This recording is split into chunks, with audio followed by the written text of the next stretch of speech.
Selamat pagi anak-anak terkasih. Sudahkah kamu berolahraga secara teratur?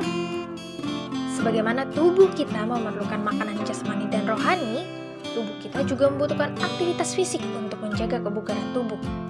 Jadi, selalu sempatkan waktu untuk berolahraga secara rutin setiap hari.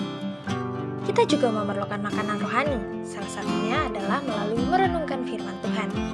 Mari sama-sama kita merenungkan firman Tuhan yang terambil dari Kisah Para Rasul 4 ayat ke-12. Kisah Para Rasul 4 ayat ke-12 sama-sama kita baca. Dan keselamatan tidak ada di dalam siapapun juga selain di dalam Dia. Sebab di bawah kolong langit ini tidak ada nama lain yang diberikan kepada manusia yang olehnya kita dapat diselamatkan. Demikian pembacaan firman Tuhan pada hari ini. Anak-anakku yang terkasih, bulan Januari yang lalu terdapat belasan pekerja tambang Cina yang terjebak di bawah tanah karena adanya ledakan. Selama beberapa hari, tim penyelamat Cina telah melakukan kontak dengan 11 penambang yang terperangkap di bagian tengah tambang, yaitu sekitar 350 meter di bawah tanah, bayangkan. Dan mereka berhasil mengirim makanan serta obat-obatan. Tahukah kalian, setidaknya terdapat 600 orang yang terlibat dalam penyelamatan tersebut, dengan 25 ambulans yang menunggu di tempat kejadian, serta ahli bedah saraf, spesialis trauma, dan psikolog.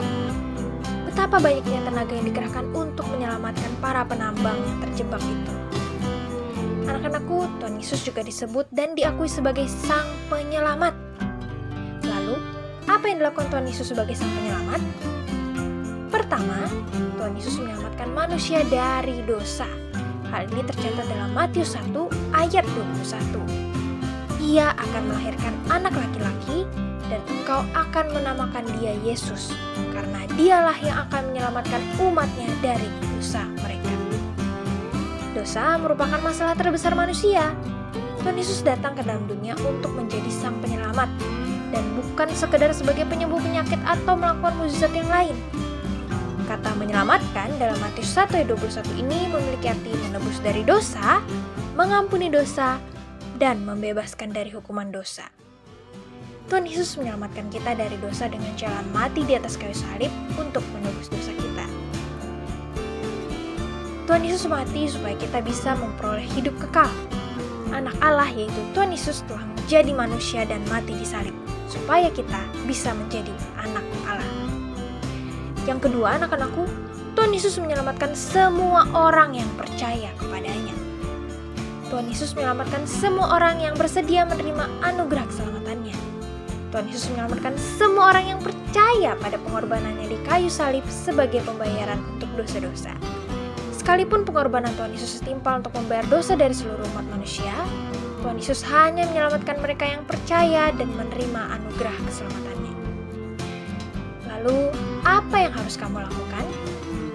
Percayalah kepada Tuhan Yesus dan terimalah Dia sebagai juru selamatmu secara pribadi. Mengapa? Karena keselamatan tidak ada di dalam siapapun juga selain di dalam Tuhan Yesus. Sebab di bawah kolong langit ini tidak ada nama lain yang diberikan kepada manusia yang olehnya kita dapat diselamatkan selain nama Yesus. Tuhan Yesus adalah satu-satunya jalan keselamatan atau jalan ke sorga. Anak-anakku, dalam Kisah Para Rasul 4 ayat 12 ditegaskan bahwa keselamatan itu hanya ada di dalam Tuhan Yesus. Bahkan dalam 1 Yohanes 5 ayat 11-12 ditegaskan bahwa hidup yang kekal itu hanya ada di dalam Tuhan Yesus. Ingatlah, Tuhan Yesus adalah Sang Penyelamat dunia, bukan hanya penyelamat orang Kristen ya. Sama seperti kesaksian orang-orang Samaria. Dan lebih banyak lagi orang yang menjadi percaya karena perkataannya. Dan mereka berkata kepada perempuan itu, "Kami percaya, tetapi bukan lagi karena apa yang kau katakan. Sebab kami sendiri telah mendengar Dia dan kami tahu bahwa Dialah benar-benar Juru Selamat dunia." Amin.